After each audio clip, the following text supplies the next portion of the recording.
Game-changing. Survivor leadership development with the Indian Leadership Forum Against Trafficking, or ILFAT. In India alone, over 4 million children and youth have been trafficked for sexual exploitation and forced labour.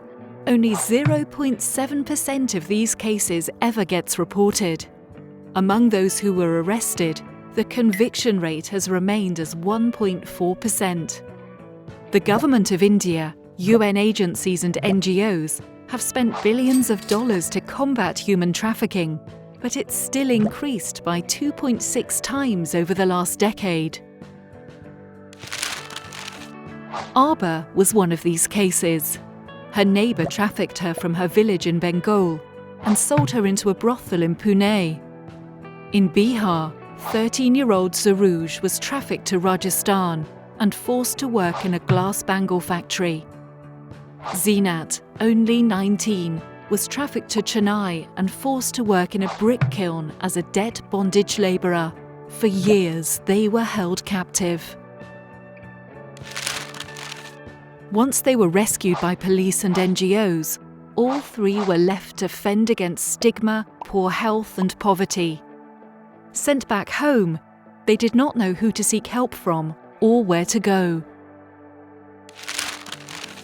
Neither governments, state or national, have a clear policy on rehabilitation, and survivors like Arba, Suruj and Zeenat do not have the money to hire quality lawyers to seek justice from the legal system. Police, social workers, politicians and bureaucrats look at them as victims and make decisions on their behalf. No one bothered to ask them what they needed for rehabilitation, informed them of what they're entitled to by law, or instructed them what they could do to hold the system accountable. This lack of protection and support means that they are unable to fight against traffickers, resulting in their impunity. Often, they will remain at communities with victims at large, threatening to keep their victims from pressing charges or testifying against them. However, it doesn't need to be this way.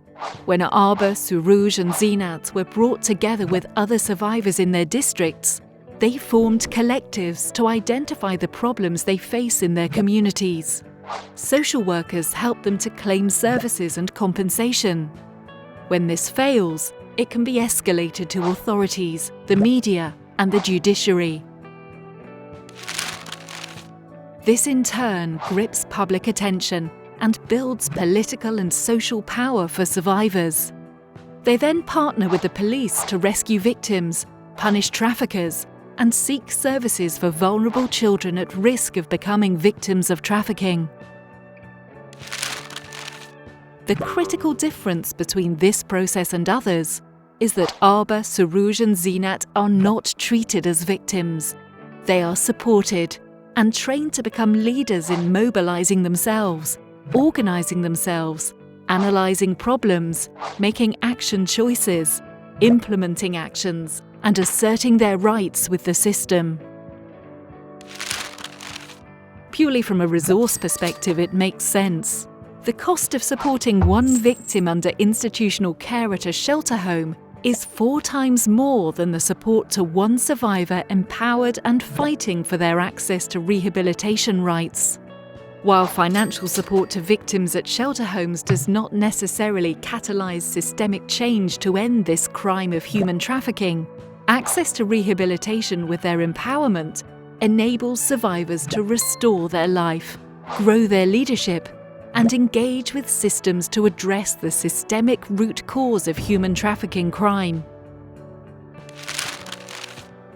Today, survivors across India have come together and formed the Indian Leadership Forum Against Trafficking, or ILFAT, which engages directly with policy and media, monitors policy and law implementation, as well as proposes solutions to governments on strategies to combat trafficking. ILFAT is currently supported by non-profit organisations and philanthropists. Its success depends on the support of individuals and organisations who value the leadership of survivors and their ability to make a lasting change. It is a programme that has recently been upscaled to 8 of India's most affected states. If you would like to get involved or help out survivors such as Arba, Saruj and Zinat, please contact us today at info@ilfat.org.